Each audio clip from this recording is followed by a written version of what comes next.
കൊച്ചി വാർത്താ ചാനലിലേക്ക് സ്വാഗതം. വർഷം 5 ലക്ഷം രൂപയുടെ സൗജന്യ ചികിത്സ ഒരു വ്യക്തിക്കോ അല്ലെങ്കിൽ ആ വ്യക്തിയടങ്ങുന്ന കുടുംബത്തിന് മുഴുവനായോ നൽകുന്ന ഏറ്റവും വലിയ ക്ഷേമ പദ്ധതിയാണ് പ്രധാനമന്ത്രി ജൻ ആരോഗ്യ യോജന അല്ലെങ്കിൽ ആയുഷ്മാൻ ഭാരത്. സമീപകാലത്ത് പദ്ധതിയിൽ ചില മാറ്റങ്ങൾ കൂടി ഉൾപ്പെടുത്തിയിരുന്നു. അതായത് വരുമാന പരിധി കണക്കിലെടുക്കാതെ APL BPL വ്യത്യാസമില്ലാതെ നമ്മുടെ രാജ്യത്തെ 70 വയസ്സ് കഴിഞ്ഞ മുതിർന്ന പൗരന്മാർക്ക് 5 ലക്ഷം രൂപയുടെ സൗജന്യ ചികിത്സ നൽകുമെന്നതാണ് പുതിയ മാറ്റം. ഇതിൻ്റെ ഉദ്ഘാടനം ഒക്ടോബർ 29-ന് പ്രധാനമന്ത്രി നരേന്ദ്രമോദി നിർവഹിക്കുകയും ചെയ്തിരുന്നു.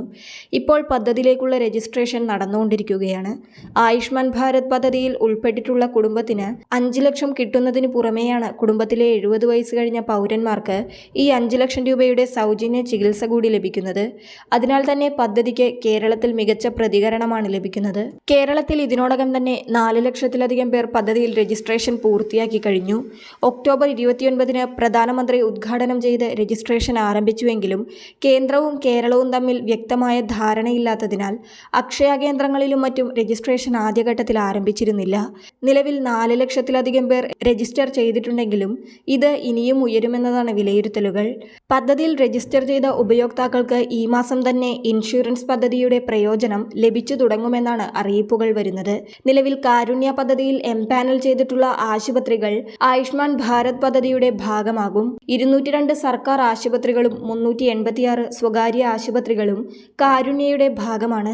ആയുഷ്മാൻ ഭാരത് പദ്ധതിയുടെ 70 വയസ്സ് കഴിഞ്ഞവർക്കുള്ള 5 ലക്ഷം രൂപയുടെ ആരോഗ്യ ഇൻഷുറൻസ് പരിരക്ഷ കേരളത്തിൽ 26 ലക്ഷം പേർക്കാണ് ലഭിക്കുക.